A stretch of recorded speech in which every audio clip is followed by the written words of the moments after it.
Everybody, welcome back to another episode of Mondays Down South. Just Sai and I this week. We got a couple of different things we're going to do here. We're going to start off with some baseball. Haven't done a baseball topic in a while, so it is the All-Star break. So we're just going to kind of do a mid-season look at what happened over the first half of the season, look forward with some predictions, and kind of reassess how we think things will go the rest of the way. Maybe a little trade deadline chatter, a good amount of baseball to talk through.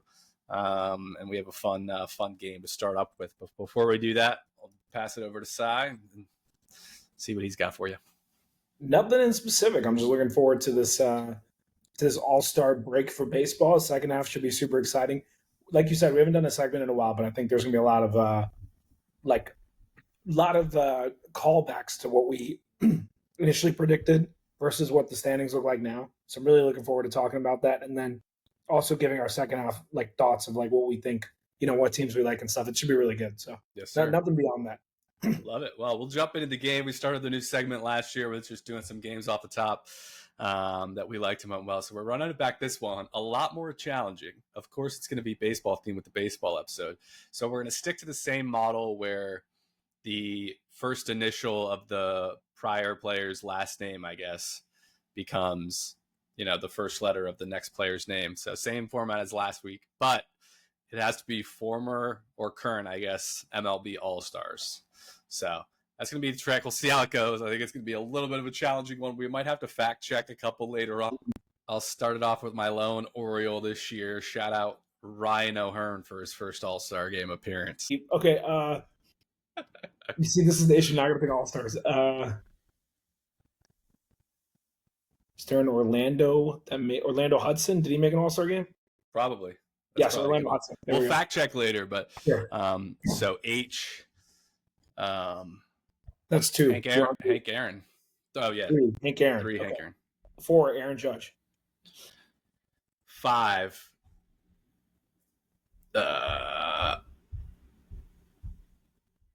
Junior Caminero. Sure. Okay. 6. CeCe Sabathia. 7.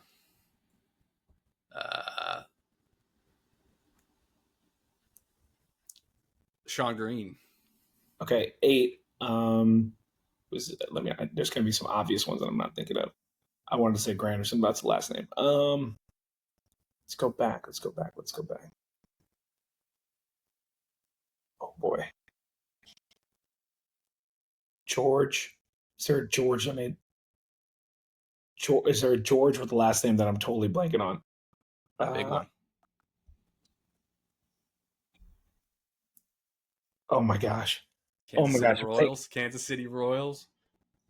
George from Kansas City. Who am I forgetting? Pine Tar incident. Oh my gosh, bro. I'm tanking over here. Let me go a different route. This is a tough problem.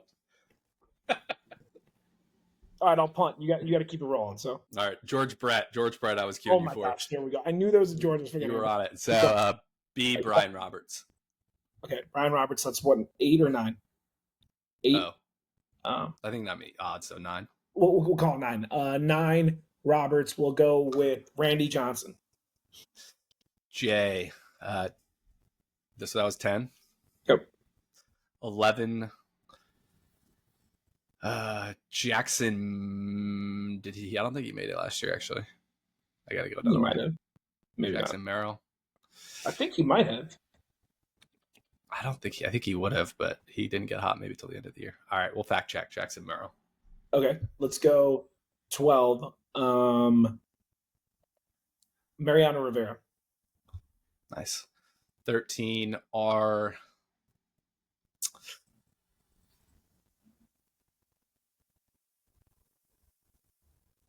Ryan Howard. Good pull. 14, Hey, you already said Hank Aaron. Let's go 14. What is his name? Hannibal Ramirez. Is that his name? Hanley, Hanley Ramirez. Hanley good Ramirez. one. Okay.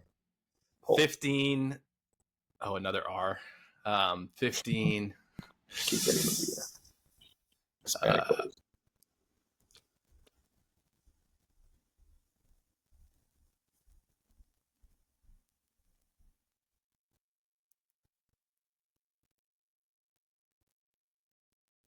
I don't know. R.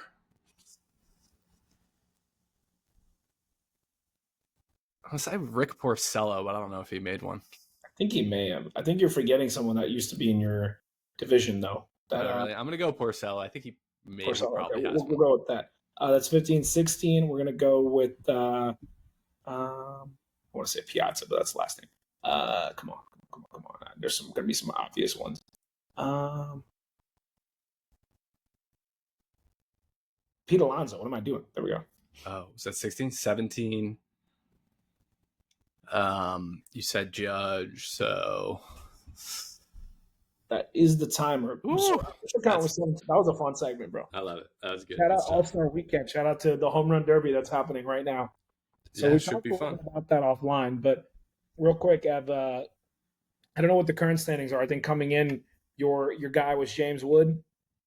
I think Wood was my 1, Buxton was my 2. I think O'Neal Cruz was my 1, and then I had Cal Raleigh as my 2, and probably Wood is my 3. So we'll see. We'll see how that plays out. I don't know what the current circumstances, but Maybe that's a good place to start. You mentioned Cal Raleigh, yes, and I was just looking over this guy's numbers, dude. I mean, he is having. They were saying if he wins the home run derby, when you combine that with his stats from this year so far, that he would have had the best first half in baseball history. Like 39 homers in the first half as a doesn't make catcher, me. a switch hitter, and he's a platinum glove winner. He's the best defensive player in baseball. This is like, I mean, I don't know if you have any thoughts on his first half, and also who would be your MVP if the season ended today for the American League. I mean, this is just ridiculous stuff he's I doing. low key feel bad for him because Aaron Judge being the face of the AL and him and Otani basically being the two faces of the MLB means that unless you're a true diehard baseball fan and are paying attention, you're not hearing Cal Riley's name. But the reality is, you're spot on. People don't. I shouldn't say people, but the average baseball fan that doesn't tune in and maybe just follows their team. Sometimes I don't think we give the catchers enough credit for how difficult it is to be great offensively while also being good at defense. I actually didn't even know he's a platinum glove guy. I thought he was a gold Yeah. glover. I didn't know platinum glove. That is a crazy fact because it's the most demanding position. And for him to, like you said, switch hit and then also have, he's on pace for like 65 home runs, bro. Like he's on pace to break Aaron Judge's modern day record that he set just a couple years ago. And his other numbers are really good too. It is iconic. The sad part though is it's still hard for me. I think the defense maybe you could make an argument, but it's still hard for me to pick him over Judge because in about every other metric, Aaron Judge is having one of the greatest seasons of all time, which is not the first time we've said that. Like, I think he's better now than he was literally last year and the year prior, and that's an insane thought. And I think Judge gets more of that like walk every time he comes up treatment and things of that nature. So that in itself, it's very like Barry Bonds esque, in his heyday. So if I had to pick, I'm giving Aaron the slight nod, but they're neck and neck, and Cal could overtake him. And honestly, it would be amazing to see him win it. Yeah. If the season ended today, I'm definitely giving it to Cal Raleigh because he actually has more, I think maybe like one more homer and like a couple more RBIs. Judge does have a higher OPS because, like you mentioned, he gets, the intentional walks and stuff, jacks that up for the on base percentage. But you also think about what he, like, outside of just the defense, but what he means to like a Seattle Mariners team that has like no offense. And for the last several years, they've had such dominant pitching and just no one that could hit. Like the fact that he was able to step up like this is, basically the reason there. I think they've kind of fallen back a bit, but yeah, they have the third wild card right now, so it's huge for them, especially with their pitching staff not having a good first half with all the injuries. And the other thing about the home runs is Aaron Judge, hits in arguably the easiest hitters park in baseball, other than like Coors Field with that short porch that he gets a million of pop fly homers on. Cal Raleigh plays in Seattle, where at night in that marine layer, especially for his right-handed swing, which again, is his least used swing, a right-handed swing at home, but like that is a hard place to hit, which is one of the reasons the Mariners don't score runs. So if the season ended today, definitely Cal Raleigh. I think by the end of the year, I Judge don't would probably take it over. But I don't want to make this counter argument because of the fact that he's obviously a Yankee, and as a Mets fan, I'm not supposed to support Yankees players. But I got to give Judge credit where credit's due. This is not to at all take away from Cal Raleigh, because in pretty much 99% of all other seasons outside of Shohei Ohtani when he's pitching and hitting, which is just unfair. Like, you can't even really compare that to anything. Cal Raleigh is truly having, like, if he won the MVP, you could argue he had one of the best MVP seasons ever, right? Because he's a catcher. But the difference, though, and this is why it's totally unfair, is Aaron Judge is currently batting 350, 355, which is just, that's insane, bro. Like, he's literally better than guys who all they do is try to win batting titles. He's better than them at average. He barely ever gets a pitch to hit, and he does it with that. You can make the same argument for him, even if it's the Yankees, that he basically is single-handedly carrying the Yankees hitting offense. They've had guys ebb and flow, but it's not like they've had Goldschmidt was good early, then he tailed off. Jason Dominguez just got hot. Volpe hasn't been good at all. Like, they haven't had any consistent hitting around Judge. And you would think that would contribute to him having a lower average and a lower, like, RBI total and whatever else. It has not. And this is with no disrespect to Cal Raleigh. A 259 batting average is very good. But 355, he's batting 100 points higher, first of all. And then the other thing is home runs, yes, Cal Raleigh's got him by a few. Slugging percentage, Aaron Judge, the current metric is that he is 100 points higher than anyone else in the league, including Cal Raleigh. Because when he's not hitting home runs, he's hitting doubles or triples. Like, it's stupid how, like, this has got to be the greatest, like, hitting season I've ever seen from a player ever. And I know I say that almost every year from Aaron Judge, but I really think that, like, what he's done in this first half is, I've never seen anything like it. At least in this non-steroid era, I don't even really think it's close. And again, I got to give him his flowers, even if he's a Yankee. So I got to give it to him. And he's a good defender in right field. He's not a great defender in center, but he's a good defender. He's not like, Gold Glove, whatever. But you are right. The catcher position having the difficulty that it does, it sucks so much to say that, because Kyle Riley deserves to be in the record books for the season he's having. So that's the issue I'm having. But Judge is literally going to have the greatest offensive season ever if he's even close to maintaining the pace that he's at right now. Like, it's Barry Bonds-esque. Fair points. It's a good race. It's a good race so far. We'll see where it lands. But speaking of absolute wagons, MLB draft was last night. A little bit of a surprise at the top. I don't know if you have any thoughts on the Nats passing on Ethan Holiday, Jackson's brother and Matt's other son, for another shortstop who I believe, speaking of batting averages, is batting 600 in high school, something like that. So bit of a surprise, but, seems like they know what they're doing there. I don't know if you got any opinions on the draft or anything you saw. I think you might know better than me. Was it you think it was like a them trying to get younger situation in terms of, like, the prospect, or do you think it was a money thing? Like, why do you think it is? Because I was surprised to see Holiday going forth. I was surprised. Yeah. So the interesting angle, it seems the Nats might be boycotting Scott Boras. So one thing that came out today, which, take all these things with a grain of salt, but they didn't even try to negotiate or get an idea of, Ethan Holiday's price from Boras. So that means they weren't even really, like, looking at him in that respect, which on the surface I wouldn't, like, believe, or I would think, okay, maybe they just, any number of reasons, maybe they were sold on the kid they took.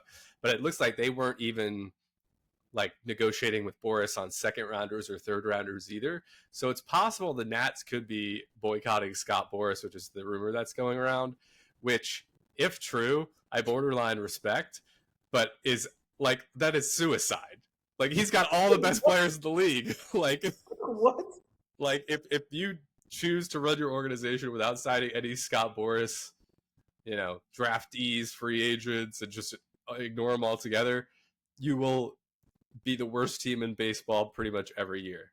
That's a great thought. Like, if you took every Scott Boras free agent and built a team with them, and then put them up against, like, let's say, like, 3 or 4 of the best teams in MLB, I can't even guarantee that team maybe I'm over exaggerating, but I can't guarantee that team would be better than the Dodgers, which is a crazy statement when you think about it, right? Because yeah, no, I'm with you. Like borderline respect has a big quotation around it for me because that would actually be insane, especially if Ethan Holiday truly is better.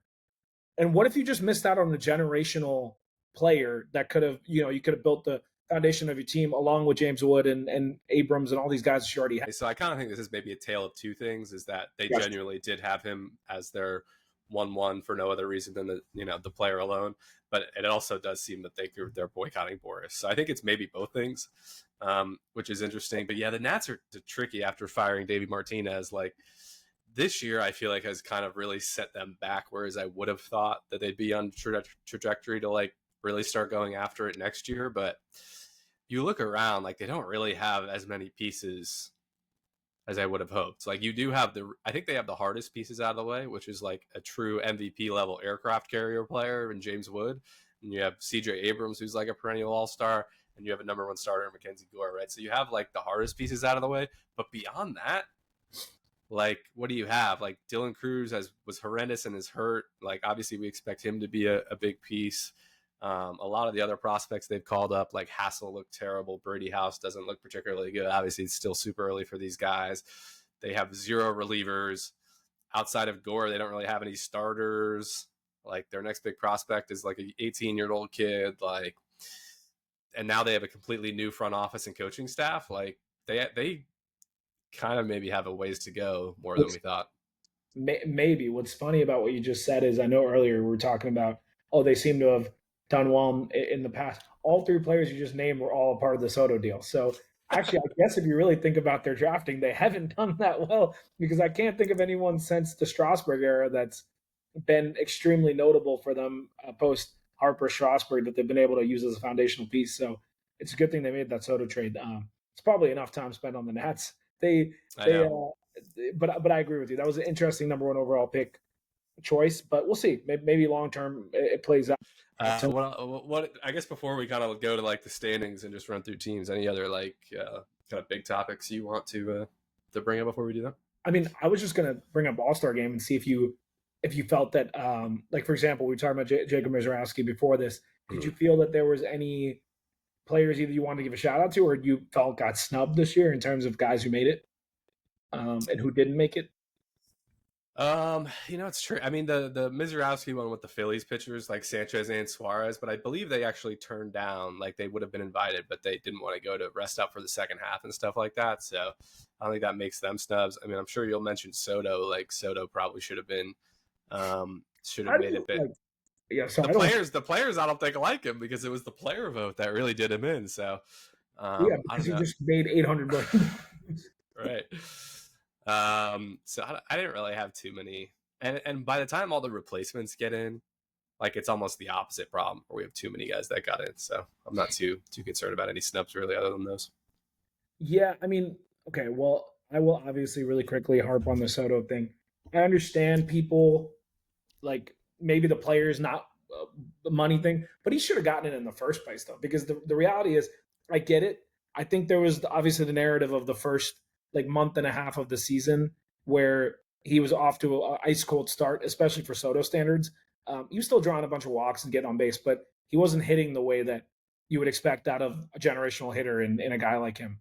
But the guy literally just had probably the greatest month of like hitting that I've ever seen, if not up there. He hit like almost 15 home runs and like had like was batting like over 350 and had like is leading the league in walks. His OPS is over 900 and he's shockingly playing decent defense in right field. Like there's not a single thing. Okay, decent for him.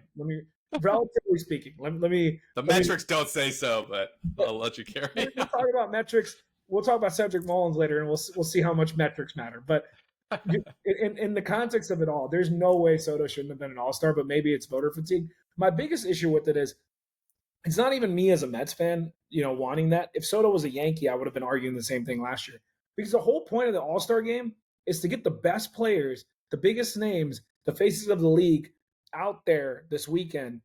Of course, I think you should represent new players that, are getting their due for what they've accomplished. But you want the biggest names and the biggest faces in baseball. Like I want to see Aaron Judge and Juan Soto like goofing off and laughing at each other. I want to see like Soto facing like the best pitchers from the AL that he isn't always going to get to face. Like this is why you want to get the best guys out there. So I think like leaving a guy like him off is just like so bad for the sport in the context of it all. I mean, not that they don't have enough stars, but you get what I'm saying.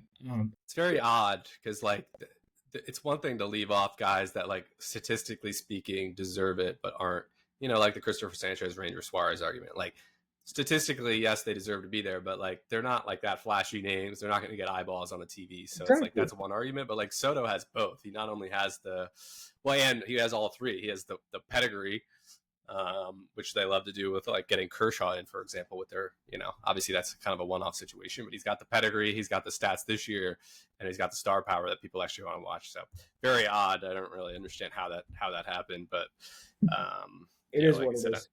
I don't think he's too worried about it. He's perfectly content. The team is competing for first place. He's, putting up MVP level numbers again. Not that he'll win it this year, but he's not worried about it. It's just time off. The one trick, because I was like with the Mizorowski thing, like these guys have incentives in their contract for all-star appearances. Now they came out with the number that the Phillies are actually paying Christopher Sanchez. It was only like $50K, which to these guys is like nothing. So I guess once I heard what the actual number is, I was like, all right, it's kind of whatever. But that's why I like the Mizorowski thing. You're taking money out of guys that pocket that deserved it. Like it'd be one thing if there wasn't these incentives tied to it. So there's going to be some tricks they need to work out. Like, it's going to be fun to see him pitch there. They did it with Skeens last year, obviously, but I don't know. I'll just shout out Jacob Wilson. I think it's an underrated story of him as a rookie with no other tools other than contacts starting the All-Star game is awesome. And then my biased Orioles, the Ryan O'Hearn story is amazing. And Brent Rooker for that matter. The Royals DFA'd both of them at one point a few years ago, and then they just worked their way off waivers, found a good home, and found their way to an All-Star game. So those are my shout out. I think we can jump. I feel like the best thing to do is just talk about where the MLB stands right now in terms of where teams are and what surprises are there. I can start this off actually. I'll say this: the Blue Jays leading your division going into the first half. You would have had to pay me so much money for me to even like give that a possibility. Like my list would have been Orioles, probably Orioles, Red Sox, Yankees, probably tied for 2, then Rays, then Blue Jays in that order of who I thought was going to be competing in your division for the number 1 spot. The fact that they're leading and you guys are in last would have never been on my bingo card. So that's probably where we should start. What are your thoughts on that? Yeah, I give them a lot of credit. Obviously, I'm shocked as well. I got into a spat on Twitter with some Blue Jays fans where there was a whole Jeff Hoffman drama with the Orioles at the beginning of the year. I'm not going to get into it, but I think my tweet was that Jeff Hoffman will never pitch in a playoff game for the Blue Jays because he's on a 3-year contract. I figure they're never going to make the playoffs in those 3 years, or if they do, he's probably going to be hurt by that point. So, I'm obviously shocked by this as well. I mean, if you look at the run differential, they are by far the 4th run differential in the division. Like the Rays, Red Sox, and Yankees have a way better run differential, so you could see some regression and some flukiness here, but ultimately they just win close games. Like they, put the ball in play, run the bases well, play great defense, pitch well, good bullpen. Like, that's how I do it. So they deserve a lot of credit. And, the rest of the division's been down, honestly. Like, 55-41's a solid record, but, it's not like the top of the AL. Like a lot of times you see that AL East leader. So we'll see if they can hold on. I mean, the Yankees are so beat up. The Red Sox might take that low key.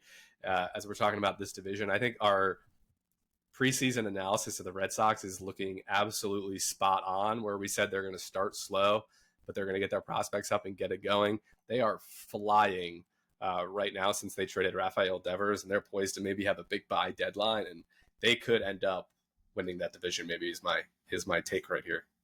It's so wild to think that they traded away one of the best hitters in baseball. Like I love Rafael Devers personally, but clearly it almost feels like, not to be too nostalgic, but it almost feels like the Manny Ramirez situation they had like back early in the Red Sox days. And they tried to trade him earlier on and it didn't end up happening. And then they ended up winning the World Series and trading him later. But Devers clearly is an amazing player, but there was some spat that was always going on, and that must not have been good for locker room chemistry. And he obviously wasn't performing as well with them. So kudos to both sides. Like I'm happy he ended up somewhere where they're going to treat him as their real star, and he's got potential to win with them because the Giants are having a good season. But then beyond that, I'm happy that the Red Sox were able to leverage that into still being very competitive and if anything, doing even better. So and like I know you obviously can't root for them as an Orioles fan, but I'm super impressed with how they're doing it too. Like we said with the young guys, Garrett Crochet is arguably the best pitcher in the not he's not the best pitcher, but top 3 best pitcher in the AL. Like great trade for them. Like they're just they I agree with you that I think they're on the up and up for sure. And I'm really looking forward to seeing like that's probably who I would pick to win the division at this point. Yeah, them and the Yankees could be a fun. I mean, not to discount the Blue Jays. Obviously, I think they're going to be in the mix till the end, but it could be a fun Red Sox Yankees for the division year. I'm going to say it. I'm still not sold on the Blue Jays.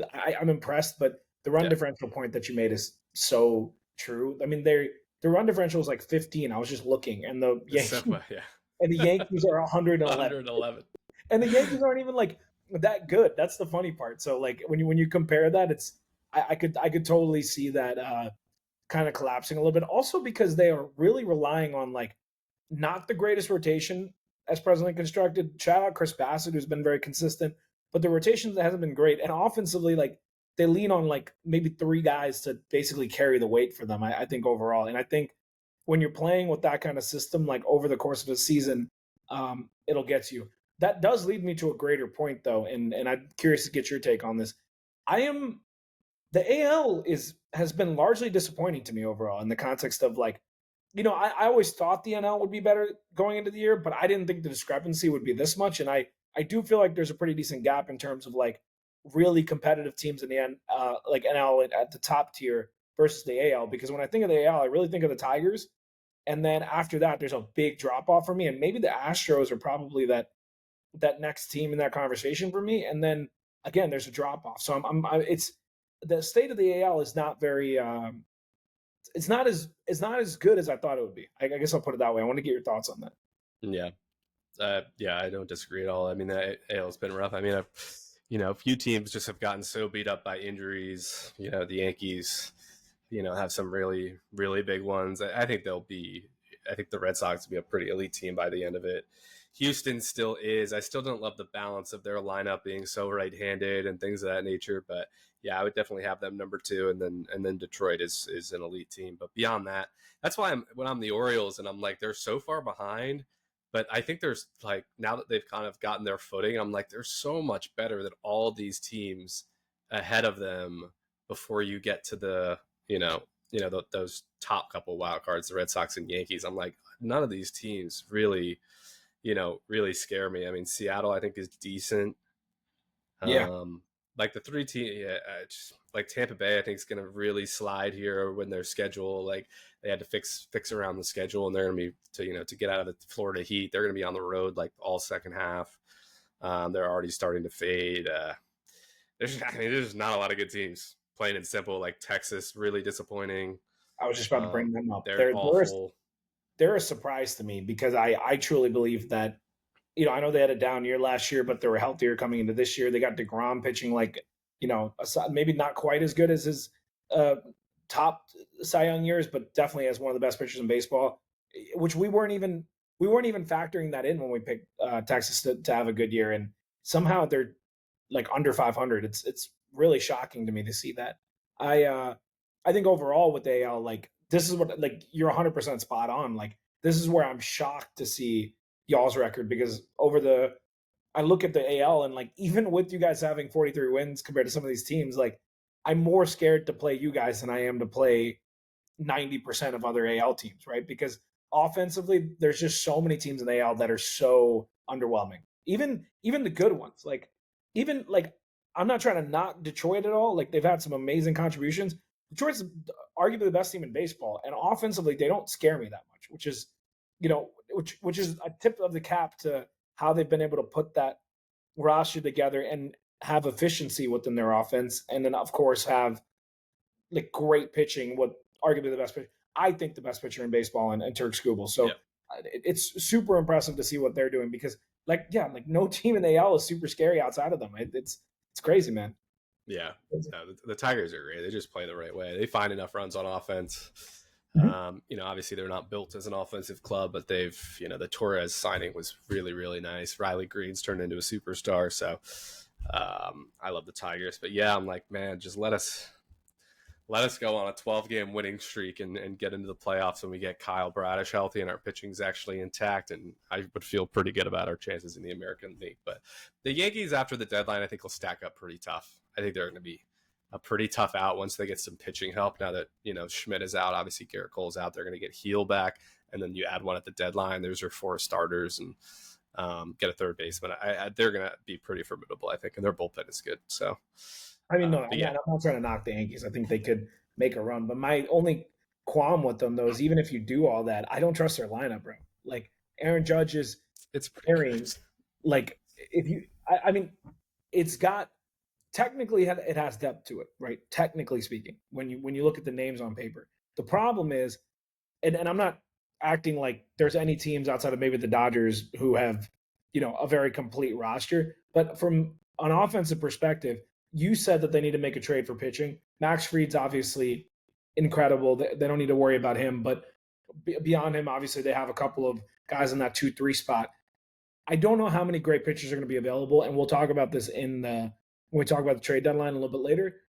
And unless you're getting another dominant ace type with you not getting 2 of your best pitchers back this year, your lineup's gonna have to be somewhat more consistent. And my concern is it's been their best players outside of Judge have been so inconsistent because Goldschmidt was incredible to start the year and then fell off like crazy. And then you got guys like Volpe who have been super inconsistent. You got Chisholm who has never been consistent, but has ups.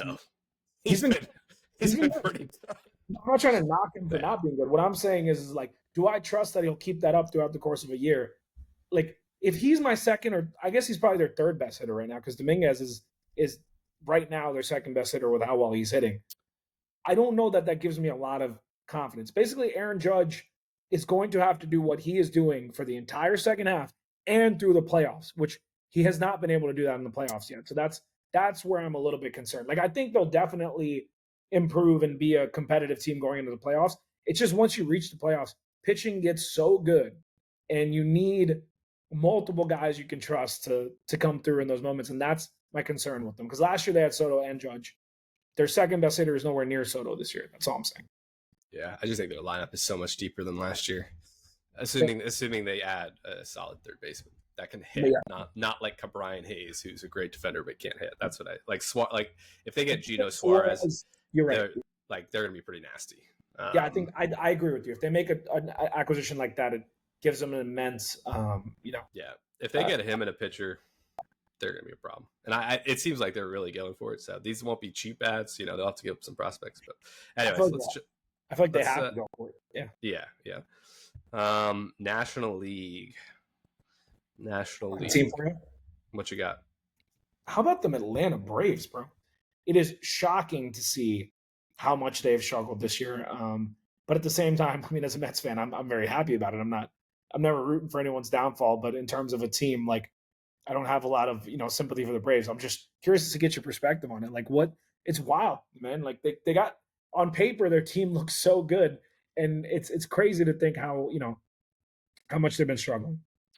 Yeah, I think the theme with a lot of the teams that are underperforming like this, the one is like when your starting rotation just gets nuked by injuries, like Schwellenbach, Smith Shaver, Ronaldo Lopez, like they're just decimated, and that's the biggest thing for them. And then there's just huge like disappointing performances from a few guys offensively. Ozzy Albies has been just horrible. Michael Harris has been even worse than Albies. Profar getting suspended was a surprise. He's back now, but contributed to the slow start. And everyone else has been, like Riley and Olsen, like very good, but Riley's just like a very good player, not like a star player. They have gotten great catching. Drake Baldwin, Rookie of the Year candidate, has been amazing. And now Acuna's back. Obviously, he was out. So, I think the two themes of all these teams, the Orioles, the Rangers, what's the other one we just talked about, that are really disappointing. It's like, your starting pitching gets nuked, and then, you have some regression from guys you expected more out of offensively. Like that's the Rangers' issue, is they just have like Adolis Garcia has been terrible, and like some of those guys have just not hit at all. So I think that's the case, but yeah, just kind of a down year. Sometimes it happens, I guess. I don't know.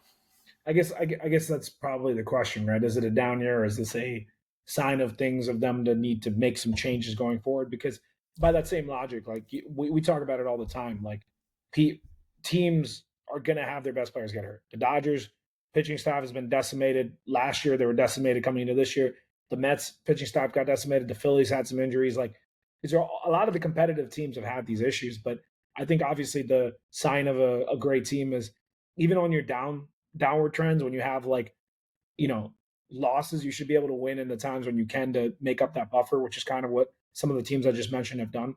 And the thing that gives me a little pause is the Braves haven't even slightly been able to do that, which is makes me start to question, like, is this like, I guess my question that I'm asking you is, do you expect the Braves to be right back in it either in the second half or next year, or do you think that they won't be as competitive as they have been in prior years and might need to like change some things up for the future, especially with Acuna having a second big injury and coming back, and some, like, their pitching staff being different now with Max Fried being gone, who now we can see, like, we already knew how good Max Fried is. Now we're seeing like just how important he was, especially because they're Yeah. relying a lot on a guy like Chris Sale. So, go ahead. I think it could be kind of tough and start to see that decline. I mean, you look at the offense, there's not a ton you can do because you've locked these guys into contracts. Like, this is your core. They are still young. Like Ozzy Albies and Michael Harris, it's like still pretty young players. So you wouldn't think there's a ton of like logical regression in there. So you kind of got to figure out what you have there.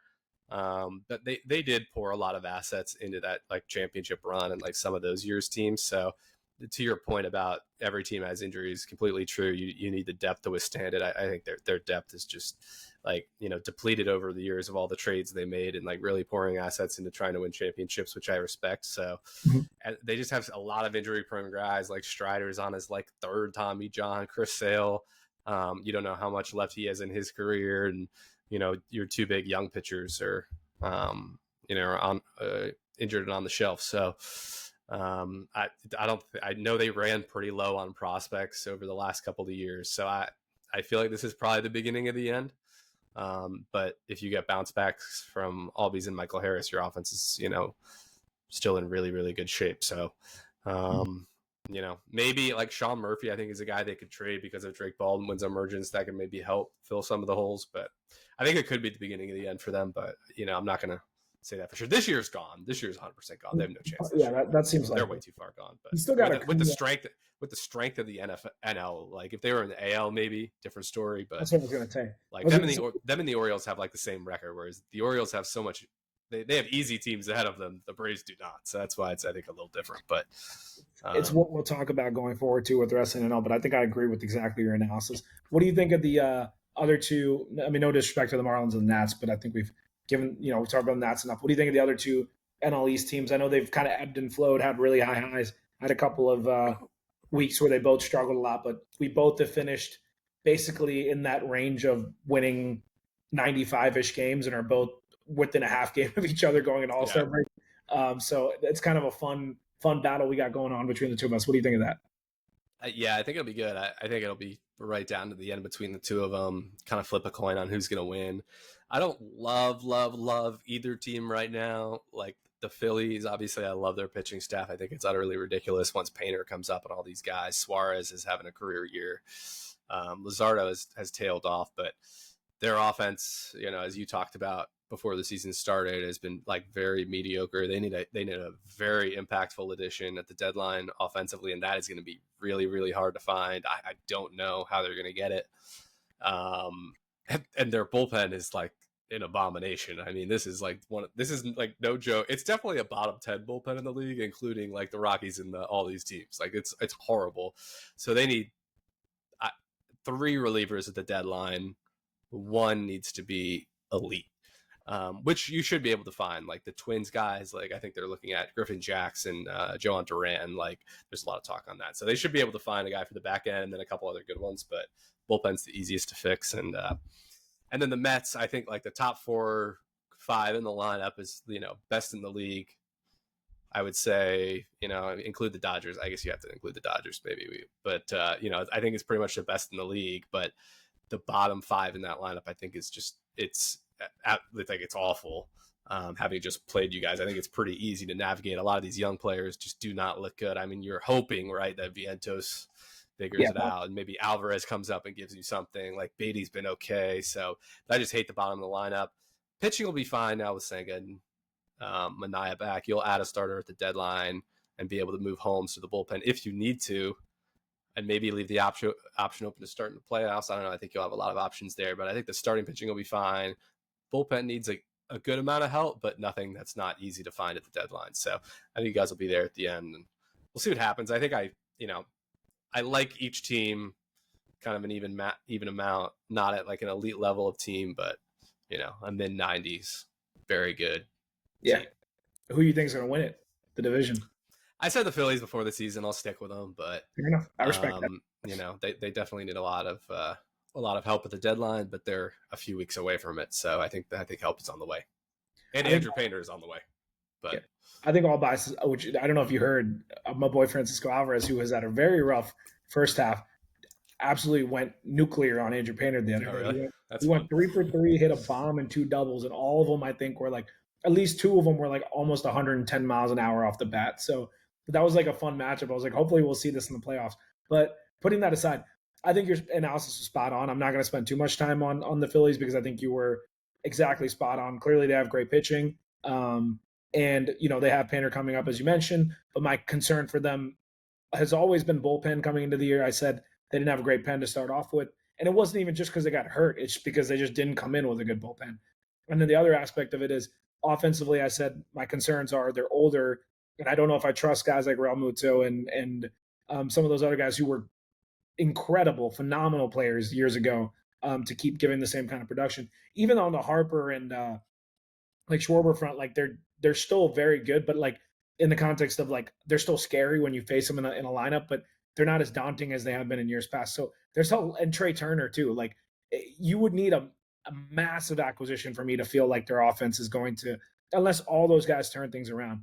Moving to my Mets, there's a lot of bias in it, but I think the notion that, especially those first couple of months where we looked like we were going to be like a 105-win team, and then of course catered after we had all those pitching injuries, that actually gives me a lot of hope though, because we did that with Senga hurt in and out, and then he came back and he was great, and then he got hurt again. We never had Mania the whole year, and we finally got him back. And I don't know if you saw what he did yesterday. He looked exactly like he did last year. He pitched 4 innings. Unfortunately, he did give up the 1 run in the 9th that ended up giving the Royals the win after we came back.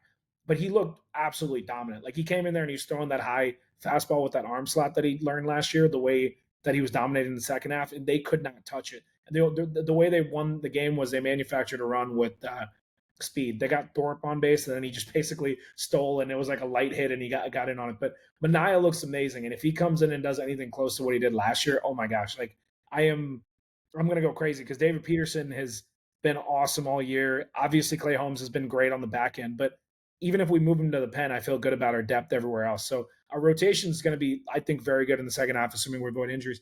The number one thing, and you just touched on it, bullpen, bro. Like I almost feel like we need to move Holmes to the pen with the number of injuries we've had there, because he's also pretty good against lefties out of the pen. We don't have that many lefties. I definitely think we'll acquire several impact relievers, but at least one that's really good. I don't think Stearns is going to be sitting on his hands.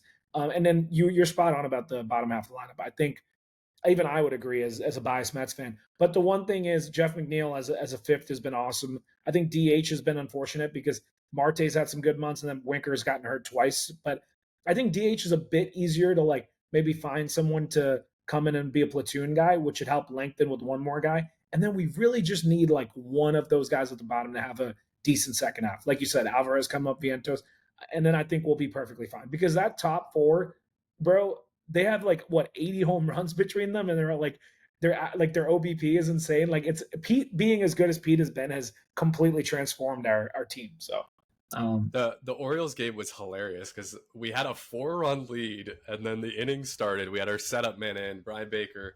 we came in. It started at the top of the order. You got, I forget, Nimmo gets on, Lindor hits a homer, Soto gets on, probably walked, and then Alonso hits a homer. And it's literally just the top of your lineup that just evaporated a 4-run lead in thin air. And then we traded the guy you did it off of the next day before he appeared in another game. So that's so funny. That was a wild. I mean, I think the toughest part of it really is like McNeil has been even better than we could have hoped for, and I think like he's been red hot recently. The issue has really been Vientos, because I think we were really hoping that Vientos would be, which makes that Pete signing astronomically more important. But anyway, that's way more than enough time on the East. I do think we need to give the Cubs a little bit of love along with the Brewers and some of these other teams. So just want to get your quick thoughts on the state of the rest of the NL. I'm going to talk about the Brewers, actually. Please do. The way the Brewers win games is so unbelievably fun, and they just have no give up. I've seen so many crazy comeback wins from them, and I just love the way they play. I mean, you look at their offense, it doesn't feel that scary. But Contreras, Yelich, Churio, Terang's been good. Bottom of the order is pretty rough, but I think that's where they'll maybe make an addition, maybe shortstop or third base, to get Joey Ortiz on the bench because he's been terrible. And then you look at the starting pitching now that Brandon Woodruff's back, like not only is it going to be really good at the top, but it's so deep, and they could actually trade one of their big league starters for offensive help. When you look at Woodruff, Freddie Peralta, obviously Jacob Mizorowski, obviously he's a rookie, so see how that ends up going. Quintana's been great for them, and then you got Tobias Myers, who was good for them last year. Chad Patrick's been good this year. And then they got just demon lefties out of the pen, D.L. Hall and Aaron Ashby, who were former starters, throwing in, an already nasty bullpen with Trevor McGill. I really love this team. I absolutely love their manager. I think he's just an absolute dog and great to play for. The guy that replaced Stearns has done a really good job. So I'm all about the Brewers. The Cubs are a great team. Maybe I'll let you talk about them because they definitely deserve some love as well, and they are going to be super fun in October. But I'm sending my love to the Brewers. I'm not sure they're going to have enough to win the division, but I would not want to mess with them and that pitching staff in the playoffs, despite the fact that they tend to always disappoint in October. Yeah, bro. Real quick, the Brewers pitching, I think, is the best in baseball. If you're including both the pen and the rotation, I mean, it's insane. Like and that's coming from me as a Mets fan who, coming into the first couple months, people were talking about our pitching. No, I think the Brewers is better because they, like you already mentioned, Peralta. You have Mizorowski coming up. You're talking about guys like Woodruff that are on contract with them, but just from top to bottom and their pen, it's every single person knows how to get outs, and that's all you like. And they don't need to strike out the world; they just know how to get outs, and that's how they built their team. It's why David Stearns was able to come from there to us and do what he's done with that rotation. They just know how to manufacture outs, and defense is a big thing for them too. And they're an elite defensive team, and that's another reason why they're so daunting. I always ask myself, I'm like, how is a lineup like that winning as many games as they are? But the reality is, I think it points to things beyond just hitting more home runs than the other guys to win games. It's everything else, and they do everything else better than maybe anybody. So major props to them. I'm glad you gave them a shout out. The Cubs are absolutely blowing my mind. Another team that you could argue is the best team in baseball, right next to the Tigers, and of course the Dodgers too, but the Dodgers are obvious. But those Cubs, man, honestly, I'm gonna give one guy an immense amount of credit for that, and it's them acquiring Kyle Tucker. Because I think what we're seeing out of PCA, I'm not saying he wouldn't have been amazing this year, but what Kyle Tucker has done to help that lineup, and then I think also help PCA maybe find his stride, has been astronomically important to them. And my hope is that they never, let Tucker walk. Like, they better give him like a $500 million contract because that's what he's going to get. But they're going to have to keep him because he is holding it down for them. And then you get PCA and Seiya Suzuki and Michael Busch and even Dansby Swanson, guys that I was never like PCA. I'm not shocked by, but some of these other guys, Seiya Suzuki, I knew was good, but 25 home runs in the first half, bro. Are you kidding me? They got multiple guys in their lineup that could go over 40 this year alone, and that was without me even mentioning Kyle Tucker. I thought Dansby Swanson might be a little bit washed. He's given him a lot, bro. He's on pace for almost 30 home runs, hitting over 260. Their lineup has been so much better than I thought they would be. I mean, even Carson Kelly, I'm just blown away by their lineup, and they have depth. Guys like Shaw and Horner and Amaya and other players, like they're not like one of those lineups that's top heavy and then just completely falls off. And then on top of that, they've had pitching injuries, which made me think, oh, okay, it might be a little bit more difficult for them now that they've dealt with that, and they have managed to some way somehow work around it. Because when I look at their rotation, it doesn't really scare me much, right? Like I don't know if you agree with me on that in the sense of like on paper, like if you just saw names, especially when we heard Steele was going to be out, I was like, oh, like they're going to really struggle. Nope, that has not been an issue for them. I mean, we knew a Managa would be a stud, but what they've gotten out of Matthew Boyd, bro, are you kidding me? Like he's he's not going to win a Cy Young, but he's on pace for like to be in a competition for it at like a low 2 ERA. It's just impressive, bro. I really didn't give them that much credit. I remember when we were picking that division, you and I were both like, like one of these teams has to win the division, and maybe it'll be the Cubs, maybe it'll be someone else, but they look like the best team in NL right now, and I can't take that away from them. It's insane. I love it. Yeah, you mentioned my boy that speaking of all-star snubs, I don't know if this is still true, but as of a week ago, this was true. Do you know who had the highest OPS in baseball for a first baseman? Oh, was it actually Michael Busch? Yeah, it was Michael Busch. Now he gets a little bit of an advantage because for most of the season he was being platooned like with Justin Turner, so he was shielded from tough lefties. So there's a bit of an edge there, but dude's been unbelievable. I mean, I think his OPS against right-handed pitching is a 1 dot. Like he's just been so good. So I'm glad you mentioned it. That's my boy. But yeah, I think that's going to be a sneaky fun division. The Reds are a huge disappointment. Like they just have not gotten that much better from last year. A little bit better, but and then NL West. I don't have a ton to say. I mean, the Dodgers obviously are going to run away with it. The Padres feel a little meh to me this year. I don't know how you feel about them. 100%. Yeah, dude, you know their run differential is literally like less than 10. Oh wow, yeah, 7. Wow, it's 7. And San Francisco, I actually think I think is better than the Padres this year in terms of like a team that I would be more that I think could do more in the second half, especially after the Devers acquisition. But even then, I'm not like jumping out of my shoes for either of those two teams. I believe the Cubs and the Dodgers are the best teams in the NL right now, and I think the Phillies and the Mets are competing for 3 and 4. And then I actually think there's a decent drop off after that, personally. Yeah, the Giants need a lot of pitching help. Like I like Ray and Webb at the top. Their bullpen is ridiculous. I will say, but and their offense should be pretty good. Obviously, it's a tough park, but yeah, I don't know. The Padres on paper do look good though still, and I feel like they're just like one offensive addition away from the on paper squad. Like, Dylan Cease is terrible. Like this is the guy right here that needs to be way better. Like I mean, King getting hurt is huge too. So I don't know. They just feel a little off this year to me. But Manny Machado has been amazing. So quickly, we've taken a lot longer on this, which I'm not mad about than I thought. So who's your World Series matchup then? Okay, I mean, I'm going to be just incredibly biased because I just want to have fun with my picks. I'm going to go. Damn, this is hard, bro, because I feel like the NL is so hard. Like I feel like you could pick any of these teams and make a really good argument. I really do too. I think you know what? I'm going to justify this by saying with the pitching coming back, and I think we add one more. I'm picking my Mets this year. We made the NLCS last year and took the Dodgers 6 games. I think we're way better this year than we were last year, and I think we're only going to get better in the second half. I think we'll finish closer to 100 wins with the big second half, and I think we'll make the World Series after a tough NLCS against the Dodgers. I still think the Dodgers will get there, and I think we face. I'm not picking against the Tigers right now, bro. There's not a team in the AL that I can currently look at and say maybe the Yankees if they make all the acquisitions we're talking about, but it's presently constructed like Tariq Skubal in will win you 2 games in a playoff series right there. So I'm taking the Tigers. It's tough. I want to say Mets Yankees for a Subway Series, but I don't think that's happening. I don't see the Yankees getting back there twice in a row.